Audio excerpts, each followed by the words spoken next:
Assalamualaikum warahmatullahi wabarakatuh. Halo, perkenalkan, saya merupakan mahasiswa Universitas Muhammadiyah Bandung dari program studi Teknik Informatika semester 4. Nah, di sini saya akan mempresentasikan sebuah tugas besar dari mata kuliah pemrograman web yang diampu oleh Ibu Ayla Gemma Sapitri. Di sini ada deskripsi web.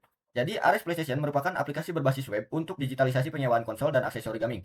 Dibangun menggunakan arsitektur PHP natif dan sistem manajemen basis data MySQL. Menerapkan sistem multi-hak akses dari admin dan customer untuk memisahkan operasional toko dan pengalaman pengguna. Web ini dibuat untuk bertujuan mempercepat proses transaksi dan pencatatan riwayat sewa secara otomatis. Nah, kemudian ada list fitur dari sisi customer area. Di sini kita lihat, di sisi customer, kita bisa melihat perangkat daftar katalog tersedia yang diambil dari secara real time dari database. Kemudian kedua, ada sistem penyewaan terintegrasi, formulir pemesanan yang otomatis mengikat ID pelanggan, ID produk, dan tanggal penyewaan. Juga sistem upload file yang memungkinkan user untuk mengunggah bukti transfer. Yang ketiga, ada sistem booking TV untuk bermain di store langsung yang mengikat username, tanggal, jam, dan durasi jam. Kemudian dari sisi admin area, kita lihat di sini ada manajemen control room yang memungkinkan admin toko untuk memantau TV yang kosong, isi, ataupun booking. Nah, kedua ada manajemen katalog yang berguna untuk mengatur jika katalog bertambah dan memantau stok. Yang ketiga ada manajemen verifikasi khusus untuk admin yang bisa memantau riwayat sekaligus melihat bukti transfer. Dan yang terakhir ada manajemen untuk merekap laporan keuangan total pendapatan di toko offline. Nah, selanjutnya ada fitur tambahan, yaitu ada role based access control, yaitu pemisahan hak akses antara admin dan customer dengan menggunakan session. Kemudian ada URL protection, proteksi keamanan yang mencegah pengguna biasa mengakses halaman admin. Kemudian ada pencetakan laporan keuangan menggunakan fungsi window.print. Yang terakhir ada dynamic SVG logo, penggunaan logo berbasis kode vektor bukan PNG atau JPG, sehingga resolusi tetap tajam di perangkat apapun dan membuat loading web menjadi sangat cepat. Nah, kemudian ada cara kerja fitur. Kita ambil satu contoh yaitu role based access control. Nah, di sini ada pemisahan hak akses di mana admin dan customer tidak bisa membuka atau mengakses halaman yang sudah dipisah. Misal, kita di sini di bagian login. Nah, ketika kita memiliki role sebagai admin, maka kita akan diarahkan kepada halaman monitor tp.php. Namun, jika kita sebagai customer, maka kita akan diarahkan kepada halaman index.php. Nah, di sini ada juga referensi dan dokumentasi yang membantu saya untuk menyelesaikan tugas besar ini. Yang pertama ada dari dokumentasi PHP, kedua ada dokumentasi MySQL, yang ketiga Bootstrap, lalu ada Apple sebagai referensi desain, dan terakhir ada Google Gemini yang bekerja sebagai AI assistant untuk diskusi struktural dan optimasi UI. Sekian, terima kasih. Baik, selanjutnya mari kita langsung ke demo aplikasinya. Di sini ada beberapa tabel dari tabel untuk database Ares PlayStation. Kemudian langsung saja kita akan login dulu sebagai sesi customer. Jika kita belum punya akun, kita daftar dulu, misal nama lengkap Najmi, tab username-nya, kemudian passwordnya daftar. Nah, registrasi berhasil, silahkan login. Kita login pakai username yang tadi. Kita coba centang kukinya, lalu cek apakah kukinya berhasil aktif.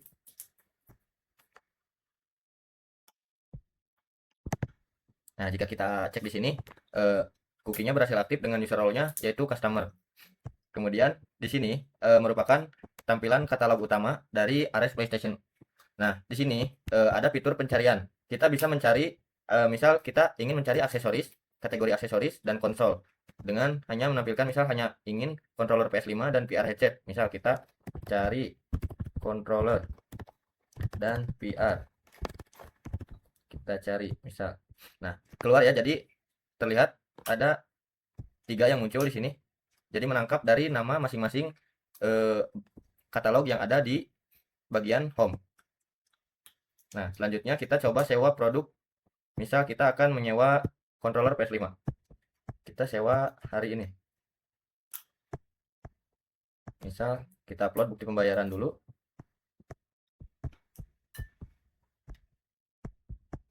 Nah, sewa berhasil, menunggu konfirmasi admin. Jadi kita akan menunggu terlebih dahulu untuk admin menyetujui barang yang kita ingin sewa. Kemudian di sini juga ada fitur booking main yang bisa kita gunakan untuk membooking TV yang ada di offline store Ares PlayStation. Misal kita ingin membooking TV 2. Kita booking saja di sini, misal tanggalnya today. Misal kita ingin main jam 2.10 malam. Durasinya 2 jam misal.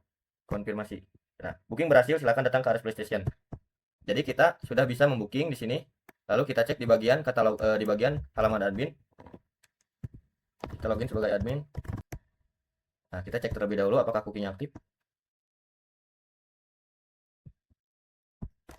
Di sini cookie-nya aktif sebagai admin ya, user role-nya sebagai admin. Nah, di sini ada admin panel yang digunakan untuk kita menambahkan katalog baru, produk-produk baru yang akan ditampilkan di halaman katalog tersedia. Misal kita ingin menambahkan produk baru, setik, misal kategorinya aksesoris, harga sewanya 10.000 per hari, stoknya 10. Saya gunakan yang ini. Nah, di sini kita lihat ada gambar stick ya, dengan nama stick, harganya 10.000. Kita cek apakah di katalog customer terus ada. Nah, di sini muncul ya, berhasil muncul.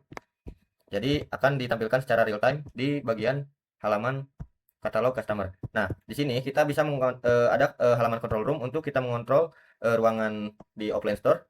Dengan kita bisa melihat di sini ada jadwal bookingan dari Ami, dari tadi username Ami di jam 10. Misal kita akan mengkonfirmasi bahwa Ami sudah hadir. Kita bisa mulai main. Nah, sesi bermain sudah dimulai. Kita juga bisa melihat di sini daftar-daftar TV yang kosong.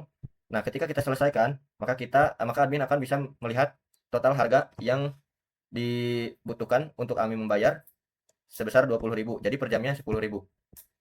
Nah, kemudian ada untuk admin ada halaman laporan pendapatan.